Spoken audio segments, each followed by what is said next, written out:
இயேசுவுக்குள் அன்பான சகோதர சகோதரிகளே, இயேசு கிறிஸ்துவின் வல்லமையான நாமத்தினால் உங்களை அன்புடன் வாழ்த்துகிறேன். இந்த எச்சரிப்பின் சத்தம் 20வது பாகத்தை தேவன் கொடுத்தமைக்காக தேவனுக்கு நன்றி செலுத்துகிறோம். நாம் தொடர்ந்து தேவனுடைய தெய்வீக திட்டத்தை பற்றியும் பரலோக ராஜ்யத்தின் ஆவிக்குரிய தகுதிகளை பற்றியும் நாம் தொடர்ந்து பார்த்து கொண்டிருக்கிறோம். இன்றைய தினத்திலும் நாம் ஆமோசின் புஸ்தகம் 3வது அதிகாரம் 2வது வசனத்தை வாசிப்போம். பூமியின் எல்லா வம்சங்களுக்குள்ளும் உங்களை மாத்திரம் அறிந்து கொண்டேன், ஆகையால் உங்களுடைய எல்லா அக்கிரமங்கள் நிமித்தம் உங்களை தண்டிப்பேன். தேவன் உலகத்தில் காணப்படுகின்ற பூமியில் இருக்கின்ற எல்லாரையும் கம்பேர் செய்து அது தேர்ந்தெடுக்கப்பட்ட பிள்ளைகளை மாத்திரம் சொல்லப்படுகிறது. உங்களை மாத்திரம் அறிந்து கொண்டேன். அப்போ தேவனுடைய பிள்ளைகள் என்று சொல்லப்படுகின்ற நம்மை மாத்திரம் அவர் அறிந்து கொண்டிருக்கிறார். அதோடு கூட உங்களை எல்லா அக்கிரமங்கள் நிமித்தம் உங்களை தண்டிப்பேன். அதாவது தேவனுடைய பிள்ளைகளாக தெரிந்து கொண்டவர்களை மாத்திரம் நம்ம அக்கிரமங்கள் செஞ்ச அவர்களை மாத்திரம் தண்டிப்பேன் என்று சொல்லப்படுகிறது. அப்படி என்றால் தேவனுடைய தெய்வீக திட்டத்தில் நாம் எந்த அக்கிரமங்களும் செய்யக்கூடாது என்பது தேவனுடைய திட்டமாக காணப்படுகிறது. அதோடு ரோமரின் புஸ்தகம் ரோமர் 8வது அதிகாரம் 29-30 வசனங்களை வாசிப்போம். தம்முடைய குமாரன் அநேக சகோதரருக்குள்ளே முதற் பேரானவராக இருக்கும் பொருட்டு தேவன் எவர்களை முன்னறிந்தாரோ அவர்களை தமது குமாரனுடைய சாயலுக்கு ஒப்பாய் இருப்பதற்கு முன் குறித்திருக்கிறார். தேவன் எவரை முன்னறிந்தாரோ, ஆமோசின் புஸ்தகத்தில் பார்த்தது போல தேவனுடைய பிள்ளைகளாக இருக்கிறவர்கள் அக்கிரமம் செய்யும் பட்சத்தில் அவர்கள் தண்டிக்கப்படுகிறார்கள். உங்களை மாத்திரம் தெரிந்து கொண்டேன் என்று சொல். அப்படியே இங்கு ரோமரின் புஸ்தகத்தில் தேவன் எவர்களை முன்னறிந்தாரோ அவர்களை குமாரனுடைய சாயலுக்கு ஒப்பாவதற்கு முன் குறித்திருக்கிறார். தேவன் முன்னே குறித்திருக்கிறார். அதோட 30வது வசனம், எவர்களை முன் குறித்தாரோ அவர்களை அழைத்தும் இருக்கிறார். இப்போ அழைக்கப்பட்ட நிலை சொன்ன அதுக்கு முன்பே தேவன் முன் குறித்திருக்கிறார். இவர்களை என்று அந்த முன் குறித்ததில் நாம் இருந்து கொண்டிருக்கிறோமா? அழைக்கப்பட்ட நிலையில் இருந்து கொண்டிருக்கிறோமா? அதோடு கூட அவர்களை நீதிமான்களுமா இருக்கிறார். எவர்களை நீதிமான்கள் ஆக்கி இருக்கிறாரோ அவர்களை மகிமைப்படுத்தியும் இருக்கிறார். இதுல 3 ஸ்டேஜ் சொல்லுது. ஃபர்ஸ்ட் தேவன் முன்குறித்து இருக்கிறார். இரண்டாவதாக அழைத்திருக்கிறார். அழைத்து அவர்களை நீதிமான்களாக்கி இருக்கிறார். நீதிமான்களாக்கி அதோடு கூட மகிமைப்படுத்தியும் இருக்கிறார். அந்த மகிமை தான் லாஸ்ட் ஸ்டேஜா சொல்லப்படுது இந்த வசனத்தில். அப்போ தேவனுடைய அந்த சாயலுக்கு ஒப்பாக அது மகிமையாக சொல்லப்படுகிறது. அப்படி என்றால் இந்த நேரத்தில் நாம் எப்படி வாழ்ந்து கொண்டு இருக்கிறோம்? ஆவிக்குரிய ஜீவியத்தில் தேவன் செய்வது தேவனுடைய திட்டத்தில் எல்லாமே சரியாக காணப்படுகிறது. ஆனால் நாம் அந்த நேர்கோட்டில் பயணித்துக் கொண்டிருக்கிறோமா என்றால் காலம் மிக மோசமாக காணப்படுகிறது. நாம் நினைத்தது ஒன்று, நடந்து கொண்டிருப்பது ஒன்றாக காணப்படுகிறது. இந்த போது வேதத்தை ஆராயும் பொழுது இதெல்லாம் நடக்க வேண்டியவைகள், தேவனுடைய திட்டத்தின்படி நடக்க வேண்டியவைகள். நம்மளுடைய மனம் இன்னும் சஞ்சலத்தின் மேல் சஞ்சலம் படாமல் மாறாக ஜீவனுள்ள தேவன் நம்மோடு இருக்கிறார் என்ற அந்த தைரியத்தோடு நாம் இந்த ஆவிக்குரிய ஜீவியத்தில் இந்த உலக பயணத்தில் நாம் பயணிக்க வேண்டும். எதற்கும் சோர்ந்து போகக்கூடாது. அதனால் நாம் எடுத்துக்கொள்ள வேண்டிய காரியங்கள் என்ன என்று தேவன் வேதாகமத்தில் தெளிவாக எழுதியிருக்கிறார். அப்படி என்றால் தேவன் அந்த முன்குறித்தது, அழைத்தது, அதோடு கூட நீதிமான்களாக்கப்படுவது, அதோடு கூட மகிமைப்படுவது 4 காரியங்களை சொல்லியிருக்கிறார்.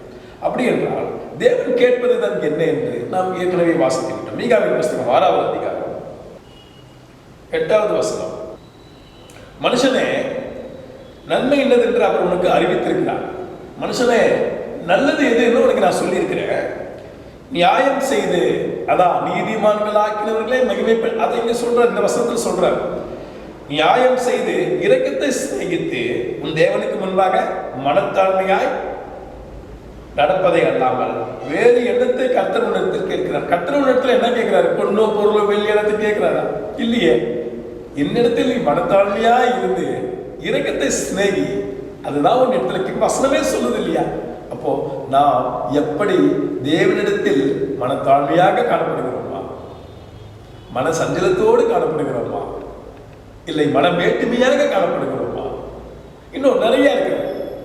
அப்படி எந்த காரியங்களில் நாம் சிக்கி தவித்துக் கொண்டிருக்கிறோம்? தேவன் கேட்பது அதை நம்மால் நிறைவேற்ற முடிகிறதா? எசேயா தீர்க்கதரிசியின் புஸ்தகம் 66வது அதிகாரம் 2வது வசனம். எவனுடைய கரம் இவைகள் எல்லாம் சிருஷ்டித்ததினால் இவைகள் எல்லாம் உண்டாயின என்று கர்த்தர் சொல்லுகிறார். ஆனாலும் சிறுமைப்பட்டு ஆவியில் ஒழுங்குண்டு என் வசனத்திற்கு நடுங்குகிறவனையே நோக்கி பார்ப்பேன். ஆண்டவரே அங்கே என்ன சொல்றாரு? உன்னை முன்குறித்திருக்கிறான்னு சொல்லிட்டாரு. நடுவில் 3 ஸ்டேஜ் சொல்றாரு. 3 ஸ்டேஜ்.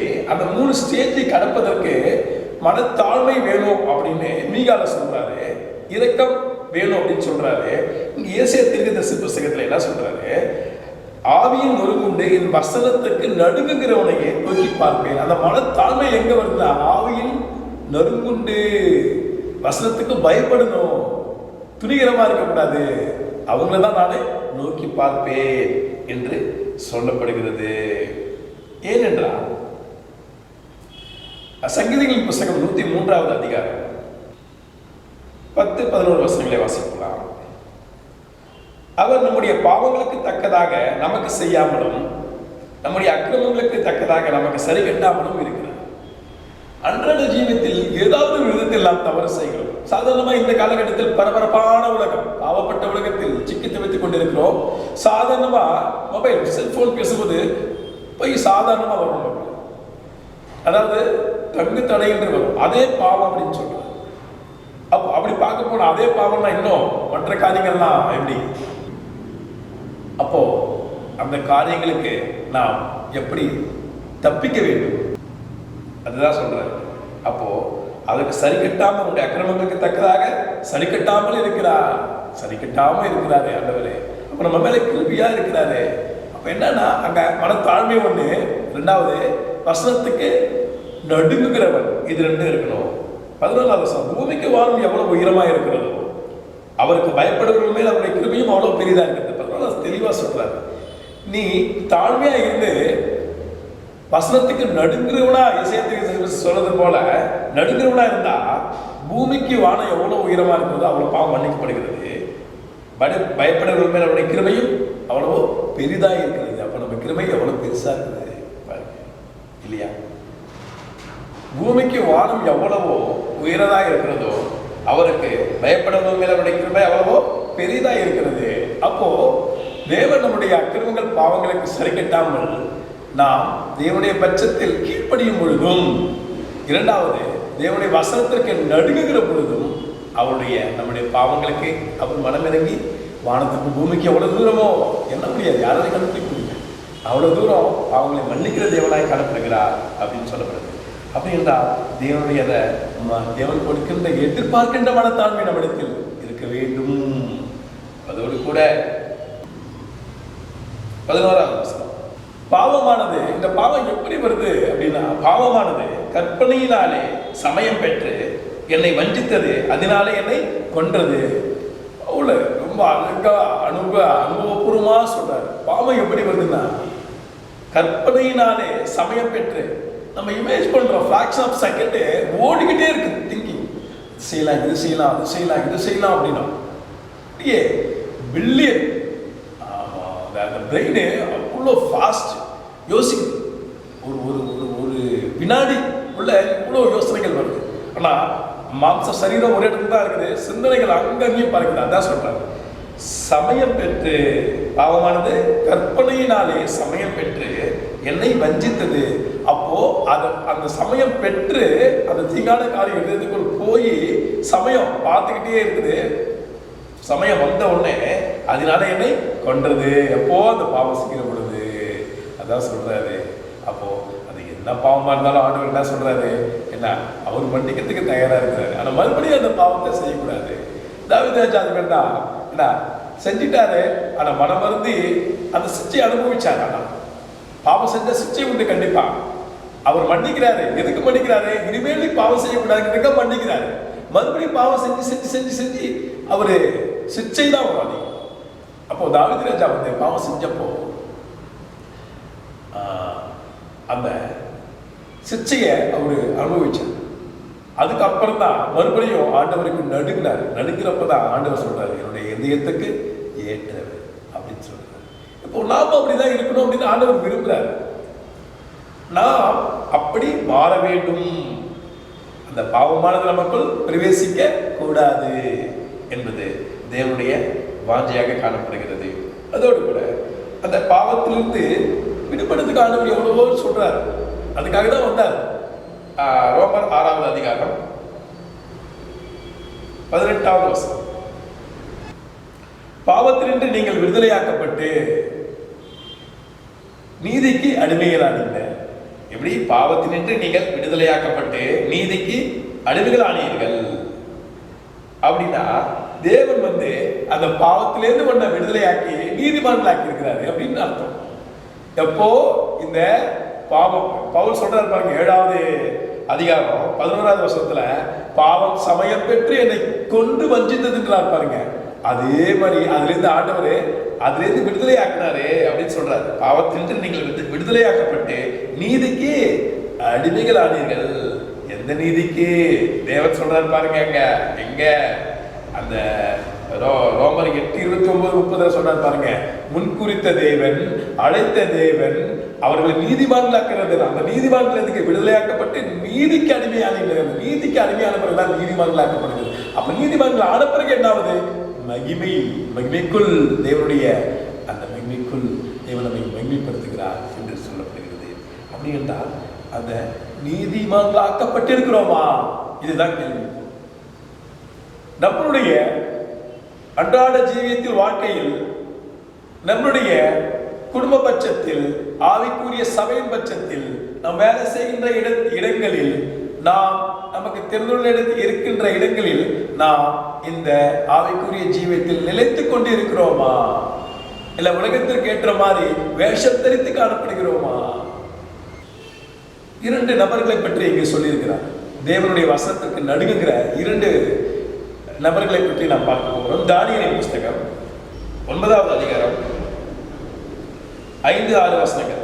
தானியேல் 9:5-6 வசனங்கள். நாங்கள் பாவம் செய்து அக்கிரமமாய் இருந்து துன்மார்க்கமாய் நடந்து கலகம் பண்ணி உங்களுடைய கற்பனைகளையும் உங்களுடைய நியாயங்களையும் விட்டு அகன்று போனோம். உமது நாமத்தினாலே எங்கள் ராஜாக்களோடும் எங்கள் பிரபுக்களோடும் எங்கள் பிதாக்களோடும் தேசனுடைய சகல ஜனங்களோடும் பேசின தீர்க்கதரிசிகளோடு உங்களுடைய ஊழியக்காரருக்கு செவி கொடாமல் போனோம். எவ்வளவோ சொல்லி சொல்லி பார்த்தோம், செவி கொடாமல் போயிட்டாங்க. அதனால அடிமைகளாக பிரித்து வந்துட்டாங்க. யார? தானியேல். தானியேல் ஏதாவது குற்றம் செஞ்சாரா? நம்ம பரிசுத்த வேதாகமத்துல பார்க்கிறோமா தானியேல் தவறு செய்தார் என்று? இல்லவே இல்லை. ஆனா அவரும் அந்த பாவிகளோடு தன்னையும் இணைத்துக் கொள்கிறார்.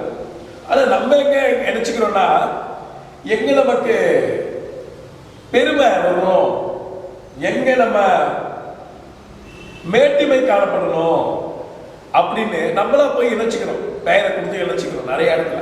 ஸோ அது எல்லா இடங்களிலும் நம்ம பார்க்கிறோம். இது குறிப்பிட்டு ஒன்று சொல்ல வேண்டிய அவசியம். ஆனா இங்க பாவிகளோடு தன்னை இணைத்துக் கொள்கிறார் தானியேல். இதான் சொல்றது. இணைச்சுக்கிட்டு என்ன சொல்றாரு?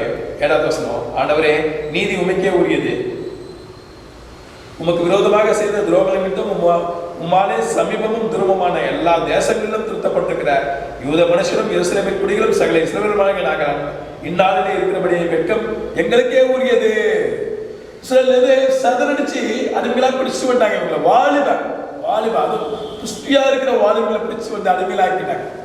அது சொல்றாரு, உங்களை பார்க்கறதுக்கு வெக்கமா இருக்குதாண்டவரே, எங்களுடைய முன்னோர்கள் செய்த அக்கிரமங்கள் என்ன, எங்களுடைய தீர்க்கதரிசிகளுக்கு செவிகொடாம போனாங்க. காதுள்ளவன் கேட்க கடவுள் என்று வெளிப்படுத்தும் விசேஷம் பேசி சபையிலிருந்து லவோதிக்கா சபை வரைக்கும் காதுள்ளவன் கேட்க கடவுள் என்று எச்சரிக்கையாக சொல்லப்பட்டிருக்கிறது. ஆனா காதுள்ளவன் மட்டும்தான் கேட்கப்படும். அவருக்குரிய காதுள்ளவன் இல்லைன்னா செவிக்கு எட்டாது சொல்ற. செவி கொடாம போனோம். ஏன்னா இந்நாளிலே இருக்கிறபடியே வெட்கம் எங்களுக்கே உரியது. அது நிழல்லாம் இன்னைக்கு நடக்கிறது நிஜம். நம்ம ஒண்ணுமே தப்பு பண்ணல நம்ம யாருமே சொல்ல முடியாது. எல்லாருமே பாவிகள் தான். அப்படி இருக்கிற பட்சத்துல நாமும் தானியேல் மாதிரி இன்னும் ஆண்டவருக்கு ரொம்ப தாழ்மையா இருந்து ஜெபிக்கணும். தேசத்திற்காக ஜெபிக்கணும். சர்வ லோகத்தில் காணப்படுகிற கிறிஸ்தவ பிள்ளைகளுக்காக ஜெபிக்கணும். கிறிஸ்துவை அறியாத பிள்ளைகளுக்காக ஜெபிக்கணும். என்ன தானியேல் எப்படி ஜெபிக்கிறார் பாருங்க. தேசத்துக்காகவே ஜெபிக்கிறார். இவர் ஒன்றும் தவறு செய்யல. ஆனா தன்னையே தாழ்த்தி அந்த பாவிகள் பட்டியலில் சேர்த்துக்கிறார். மன்னிச்சுக்கொண்டவரே, 8வது வசனம், ஆண்டவரே உமக்கு விரோதமாக பாவம் செய்தபடியா நாங்களும் எங்கள் ராஜாக்களும் எங்கள் பிரபுக்களும் எங்கள் பிதாக்களும் வெட்கத்துக்கு உரியவர்களானோம். அவரையும் சேர்த்து தேசத்துக்கு எல்லாரும் சேர்த்து சொல்றார். முதல்ல அவர் சொல்றார், மன்னிக்கிறோம் ஆண்டவரே அப்படிங்கிறார். அடுத்தபடியா 9வது, அவருக்கு விரோதமாக நாங்கள் கலகம் பண்ணி அவர் தீர்க்கதரிசிகளாக தம்முடைய ஊழியக்காரரை கொண்டு எங்களுக்கு முன்வைத்து அவருடைய நியாயப்பிரமாணங்களின்படி நடக்கத்தக்கதாக நாங்கள் அவருக்கு சத்தத்துக்கு செவி கொடாமல் போனோம். 9வது வசனத்தை பயன்பட்டார். ஆனாலும் ஆண்டவரே எங்கள் தேவனாகிய ஆண்டவரிடத்தில் இரக்கங்களும் மன்னிப்புகளும் உண்டு. அதான் சொன்னாரு, வானத்துக்கும் பூமிக்கு எவ்வளவு தூரம் இருக்குதோ அவ்வளவு நான் உன்னை மன்னிக்கிறப்பாங்க. அதான் சொன்னாரு. இங்க கெஞ்சி பண்றாரு யாரு? தானியேல். ஆண்டவரே இவ்வளவு தவறு செஞ்சிருக்கிறோம், இருந்தாலும் ஆண்டவரே எங்களுடைய ஆண்டவரிடத்தில் இரக்கங்களும் மன்னிப்புகளும் உண்டு அப்படின்னு தானியேல் ரொம்ப தாழ்மையா கீழே இறங்கி சொல்றாரு. ஸோ அவ்விதமாக நாம் காணப்பட வேண்டும். இன்னொரு நபர், எஸ்ராவின் புஸ்தகம் 9வது அதிகாரம் 6வது வசனத்தில் வாசிப்போம். என் தேவனே, நான் என் முகத்தை என் தேவனாகிய உமக்கு முன்பாக எடுக்க வெட்கி கலங்குகிறேன். எஸ்ராம் ஒன்றும் தப்பு செய்யலைங்க.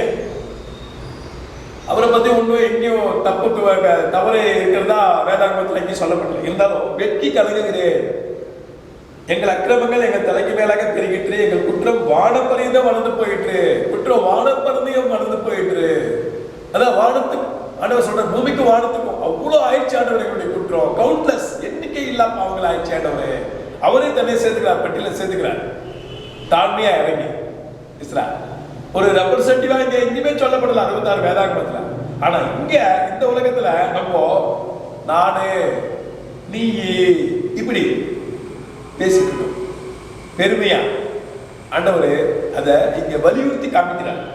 அப்போ அந்த வானப்பருதியும் குற்றங்கள் பெருகி போயிட்டாண்டவரே, தயவாய் மனமிறங்கி மன்னிவாண்டவரே, எங்கள் பிதாக்களின் நாட்கள் முதல் இல்லாமல் மட்டும் நாங்கள் பெரிய குற்றத்திற்கு உள்ளாகி இருக்கிறோம்.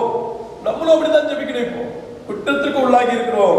எங்கள் அக்கிரமங்களை வித்தம் நாங்களும் எங்கள் ராஜாக்களும் எங்கள் ஆசிரியர்களும் பின்னால் இருக்கிறது போல அந்நிய தேச ராஜாக்கள் கையை பட்டயத்துக்கும் சிறையத்துக்கும் கொள்ளைக்கும் வெட்கத்துக்கும் ஒப்பு கொடுக்கப்பட்டோடவரே அப்படிங்கிறாரு.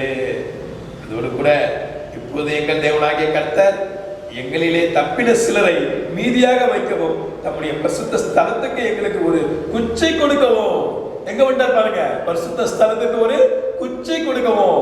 ஏன்னா எல்லாம் இடிச்சு தள்ளிட்டாங்க. ஏன்னா அப்படியே தேவன் கண்களை பிரகாசிப்பது எங்கள் அடிமைத்தனத்திலே எங்களுக்கு கொஞ்சம் உயிர் கொடுக்கவும் அவராலே கொஞ்ச நேரமாவது கிருபை கிடைத்தது.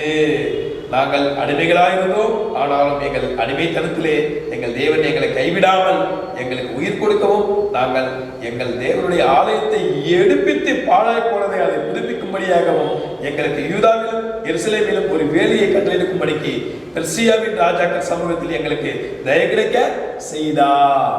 பாழான ஆலயம் ஆயிடுச்சு. தேவனுடைய ஆலயத்தை எடுப்பித்து பாழாய் போனதை புதுப்பிக்கும்படி அப்படின்னு எஸ்ரா கெஞ்சி மன்றாடுறாங்க. இப்போ இந்த நேரங்களிலே நாம் என்ன மன்றாட வேண்டும் என்றால், உலகமே சிக்கி தவித்துக் கொண்டிருக்கிறது. ஒரு பக்கத்தில் கொலை நோயா, நாம் பரிசுத்த ஸ்தலத்தை திறக்க முடியாத நிலையில் இருந்து கொண்டிருக்கிறோம்.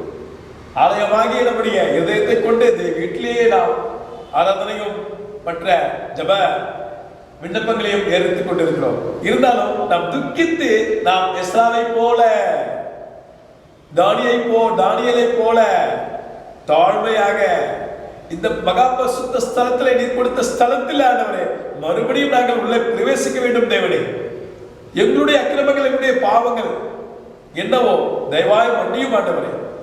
மன்னிக்கப்படாத பரிசுத்த குலைச்சல் ஏற்படுத்தி நாங்கள் ஏற்படுத்தி இருக்கிற யாவற்றையும் மறந்த தேவன். ஏன்னா அவருக்கு கண்ணுக்கு முன்னால் எதுவும் இல்லை. தாவீது ராஜா சொல்றாரு, என்னுடைய பாவங்கள் என் கண்களுக்கு முன்பாக இருக்கிறது. இப்படி நம்ம ஆண்டவரிடத்தில் கெஞ்சி மன்றாடுகிற பொழுது தேவன் இருக்குவார், மனஸ்தாபப்படுவார். ஆண்டவரிடத்தில் இரக்கங்களும் கிருபைகளும் உண்டு. பூமிக்கு மாறுக்கும் எவ்வளவோ தூரமா இருக்க அவ்வளவு பாவங்களை மன்னிக்கிற தேவன். இந்த நாட்களிலே இதை பார்த்துக் கொண்டிருக்கிற அன்பான சகோதர சகோதரிகள், நாம் ஸ்தலம் திறக்கப்பட வேண்டும் என்றால் நாம் இந்நாளிலே நாம் தேவனிடத்தில் கெஞ்சி கொண்டாட வேண்டும். ஆமாண்டவரே, என்ன நடக்கிறது என்று எங்களுக்கு தெரியவில்லை, ஆனாலும் உமக்கு தெரியுமாண்டவரே, உமது கிருபை வெகு விரைவில் இந்த உலகம் பார்க்க போகிறதாண்டவரே. எங்கள் பட்சத்தில் நீர் முன்குறித்த தேவன், எங்கள் அனைவரையும் எங்களை அழைத்த தேவன். நாங்கள் நீதிமான்களாக்கப்பட வேண்டும். எங்களுடைய பட்சத்தில் இன்றைய தினத்தில் பரிசுத்த சபை உலகம் எங்கும் காணப்படுகிற சபை திறக்க வேண்டும் என்பதற்காக எங்களுடைய பட்சத்தில் எங்களுடைய பங்கு நாங்கள் முழங்காலிட்டு ஜெபிக்கிறோம் ஆண்டவரே. எங்களுடைய கிரமங்கள் பாவங்களை மன்னியும். மகா பரிசுத்த ஸ்தலத்திலே பரிசுத்த குலைச்சலாக்கி இருக்கிற காரியங்களுக்காக மனமந்தி மன்னிப்பு கேட்கிறேன் ஆண்டவரே. ஒவ்வொருவரும் இவர் என்று குறிப்பிட்டு இல்லை, அனைவரும் என்று தேசத்தில் சொல்லப்படுகிறது. தானியேல் புஸ்தகத்திலும் சொல்லப்படுகிறது, எஸ்ராவின் புஸ்தகத்திலும் சொல்லப்படுகிறது. நாம் அவர்களுக்கு மிஞ்சினவர்கள். அதனால் தேவ பிள்ளைகளே, நம்முடைய பாகத்தில் நம்முடைய பாகம் என்னவோ அதை சரி செய்து கொள்ள வேண்டும். சபை நிச்சயமாக திறக்கப்படும் நாளிலே நாம் இன்னும் பரிசுத்தத்தின் மேல் பரிசுத்தமாக காணப்பட்டு தேவன் அதை சொன்ன அந்த ரோமரில் புஸ்தகத்தில் சொன்ன 8:30 சொன்னது போல முன்குறித்த தேவன் அழைக்கப்பட்ட நிலையில் இருந்து தேவனுடைய அந்த நீதிமன்றப்பட்ட நிலையிலிருந்து மகிமையான நிலைக்கு நாம் காணப்பட வேண்டும்.